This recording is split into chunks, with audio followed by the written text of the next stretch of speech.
আমাদের মাঝে অনেক সন্তান পৃথিবীতে আসে না? আমার রাসূল যেহেতু বলেছে 7 দিনে মাথার চুল ফালাইবা, নাম রাখবা, আর কন্যা সন্তান হলে 1 বছরের একটা ছাগল দিয়ে একটা আকিকা করে দিবা, আর পুত্র সন্তান হলে 1 বছরের 2টা ছাগল দিয়ে আকিকা করে দিবা। সুবহানাল্লাহ। এজন্য আমাকে যদি কেউ প্রশ্ন করে যে হুজুর দেওয়া যাবে না, আমি বলছি যাবে, দিতে পারবেন, কিন্তু সবচেয়ে সুন্দর হলো আমার নবীজি যে রাস্তাটা দেখিয়েছে সেটাই পালন করা আমাদের জন্য কি উচিত। এটাই হলো সুন্নাহ, এটাই হলো সুন্দর, এটাকে বলে সৌন্দর্য ইসলামের। আমরা যখন অমান্য করব তখনই কিন্তু আমাদের সব সাইড দিয়ে আমাদের প্রতিকূল অবস্থা সৃষ্টি হয়ে যাবে। আবার আরেকটা বিষয় হলো, আমরা যে কুরবানি পশুটা জবাই করি, জবাইয়ের ক্ষেত্রে কিন্তু পশুকে কষ্ট দেওয়া যাবে না। পশুকে কি করা যাবে না? আর পশুকে কষ্ট দেওয়া যাবে না। জীবিত অবস্থায় চেঁচিয়ে, আমাদের দেশে দেখা যায় জীবিত অবস্থায় চেঁচিয়ে এক জায়গা থেকে আরেক জায়গায় স্থানান্তর করা হয়, এটাও করা যাবে না। অতীব দুর্বল ছুরি, যেটা ধারালো নয়, এইরকম ছুরি দিয়ে পশু জবাই করা যাবে না। কথা কি বুঝে আসছে? এগুলো কি করা যাবে না?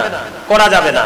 আরেকটা বিষয় হলো, পশু জবাই করার সময় বিসমিল্লাহি আল্লাহু আকবার বলতে ভুলা যাবে না। বিসমিল্লাহি আল্লাহু আকবার বলে পশুর গলায় কি করতে হবে? ছুরি চালাতে হবে। এগুলো আমাদেরকে মনে রাখতে হবে। আর আমাদের দেশে যখন আমাদের দেশে কি বলবো, লজ্জাও লাগে, আবার না বললেও তো হবে না, মানুষ জানবে কি করে না বললে। আমাদের দেশে কিন্তু মানুষ নামাজ পড়ে আসলে, নামাজ পড়ে এসে আমাদের দেশে মানুষ কি করে, ম্যাক্সিমাম ছেলেরাই দেখছি একদম হাফ প্যান্ট পরে গোস্তে মানে পশু জবাই করে গোস্ত কাটাকুটি বন্টন করতে যায়। ম্যাক্সিমাম ছেলেরাই কিন্তু হাফ প্যান্ট পরে আসে। কি করে আসে? কি করে আসে? এখন আমরা তো এমন মুসলমান, গতকালকে একজনকে দৌড়ছিলাম, আমার খুব কাছাকাছি ছিল, তার চুল কাটার স্টাইল, তার দাড়ি রাখার স্টাইল দেখে তো ওরজন বলছি ওর তার মানে ইয়া নাই, জবান নাই। আমি ওরে বলছি আমার রাসূল বলেছে হাদিস শরীফের মধ্যে সব জাতির জন্য মডেল হওয়ার কথা ছিল আমাদের, সব জাতের জন্য। কথা বলে না? আমাদের দেশে কত বিধর্মী আছে না? সবার জন্য মডেল হওয়ার কথা ছিল কার?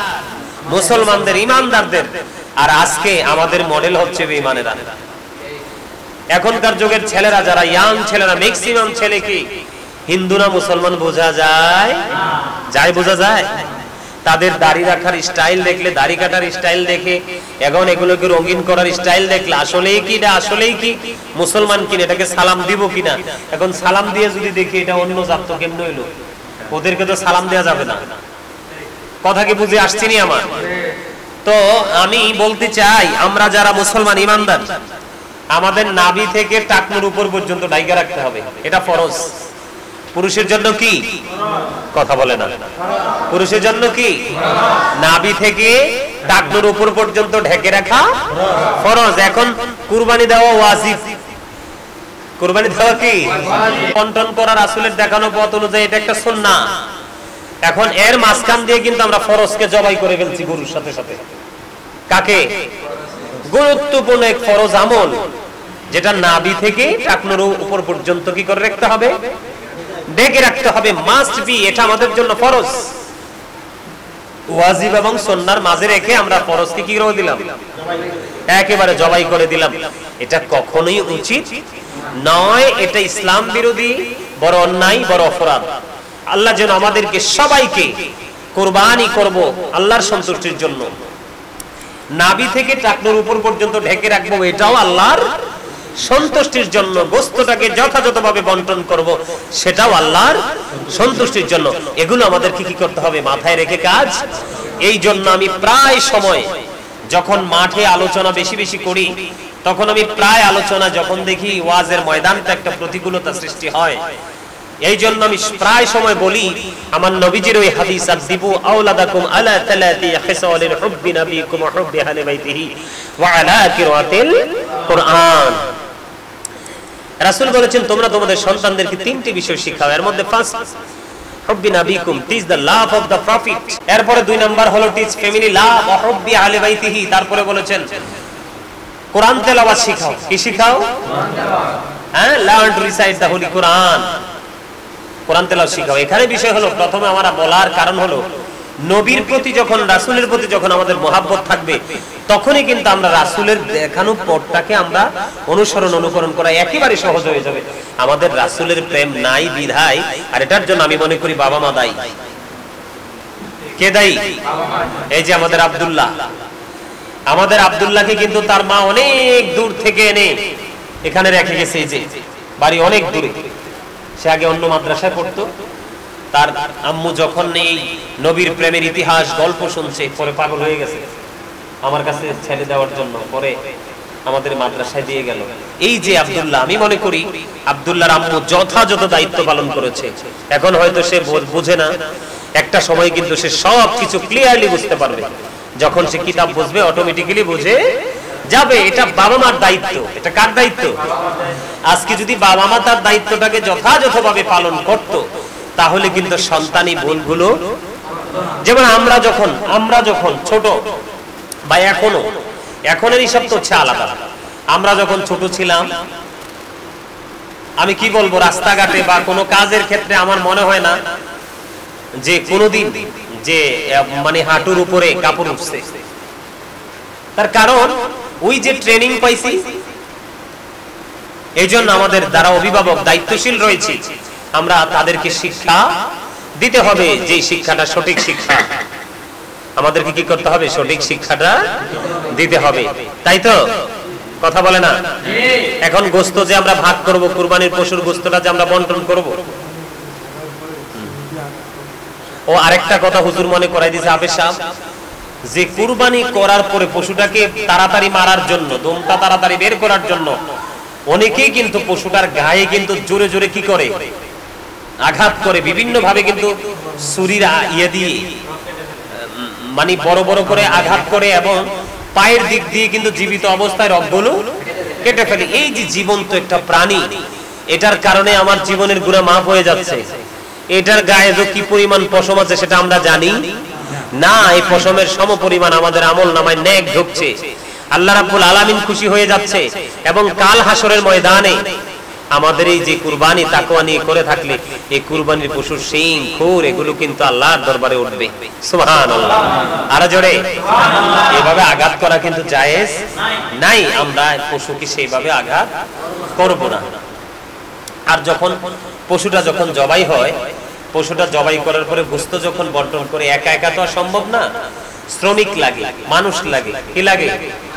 মানুষ লাগে। আমরা কুরবানিটা যখন করব তখন গোশত বন্টন করব। গোশত বন্টন করার পরে যারা গরুটাকে রেডি করতে যারা নিয়োজিত কর্মচারী হিসাবে কাজ করবে, তাদেরকে কিন্তু গোশত দিয়ে, চামড়া দিয়ে কিন্তু তাদের পারিশ্রমিক পরিশোধ করা যাবে না। আপনি গোশত দিলে সেটা আলাদা বিষয়, সৌন্দর্যের বিষয়, আপনি গোশত দিয়ে দিবেন, কিন্তু তাকে কিন্তু সেই পরিশ্রমের বিনিময়ে আপনি আলাদা পারিশ্রমিক দিতে হবে। এটা হলো কুরবানির সৌন্দর্য, এটা হলো কুরবানির ক্ষেত্রে তাকওয়া। যে পদ্ধতি ইসলাম দিয়েছে আমাদেরকে, সেই পদ্ধতিটাকে আমরা অনুকরণ করব। আরেকটা বিষয় হলো চামড়াটা, পশুর চামড়াটা। পশুর চামড়া যখন আমরা বিক্রি করব, কি করব? বিক্রি করব। এই টাকা কিন্তু কুরবানি দাতা খেতে পারবে না। এটা হক গরিবদের, মিসকিনদের। এখানে আরেকটা বিষয় আছে, যদি নিজেরা চায়, কে চায়? যদি নিজেরা কুরবানি দাতারা চায় এই গরু পশুর চামড়াটা বিভিন্ন প্রক্রিয়ার মাধ্যমে সে ব্যবহার করবে, সেই ক্ষেত্রে আবার নিজে ইউজ করতে পারবে, ব্যবহার করতে পারবে, কোনো সমস্যা নেই। কিন্তু যদি বিক্রি করা হয়, তাহলে এই টাকা গরিবদের মাঝে বিলিয়ে দিতে হবে, তাহলেই কুরবানিটা পরিপূর্ণ হবে। এটা বছরে মাত্র একবার। আমাদের মধ্যে কম্পিটিশন চলে, আমাদের মধ্যে কি চলে? কম্পিটিশন চলে, যে অমুকে 70,000 দিয়ে আনছে, আমি তার ডাবল 1,40,000 দিয়ে আনবো। কিন্তু কুরবানির ক্ষেত্রে কিন্তু এরকম কোন সিস্টেম নাই। আপনি ভালো লাগা থেকে, ভালোবাসা থেকে, আল্লাহর সন্তুষ্টির জন্য আপনি কি করেন? 1 লক্ষ 1.5 লক্ষ দিয়ে কুরবানি করেন, কিন্তু কম্পিটিশনে যাবেন না। কুরবানির যে মূল সৌন্দর্য, তাকওয়ার জায়গাটাকে নষ্ট করবেন না। কোন কসাই দ্বারা গোশত কয় কেজি হবে, কত মন হবে, সেটা নির্ধারণ করার চেষ্টা করা যাবে না। আমাদেরকে মাথায় রাখতে হবে আমরা আল্লাহর দিদার চাই, আল্লাহর সন্তুষ্টি চাই। এখানে আরেকটা বিষয় হলো, অনেকেই যেই কোনো কারণে যে কোনো একটা ক্রাইসিসে পড়ার কারণে, সাময়িক ক্রাইসিস, সেটা পড়ার কারণে সে কুরবানিটা নির্দিষ্ট সময়ে দিতে পারতেছে না। সেই ক্ষেত্রে যেই টাকা দিয়ে সে কুরবানি করবে সেই টাকাটা কিন্তু সেই গরিব দুঃখীর মাঝে সদকা করে দিতে পারবে, তাহলেই তার কুরবানি আদায় হয়ে যাবে। সুবহানাল্লাহ, আরো জোরে সুবহানাল্লাহ। এখানে আমি যেটা বারবারে বলতে চেয়েছি, এখানে একটা বড় বিষয়, সেটা হলো তাকওয়ার বিষয়। কিসের বিষয়? আর কেউ যদি চায় যে হুজুর আমি কুরবানি করেছি, আমি কি করেছি?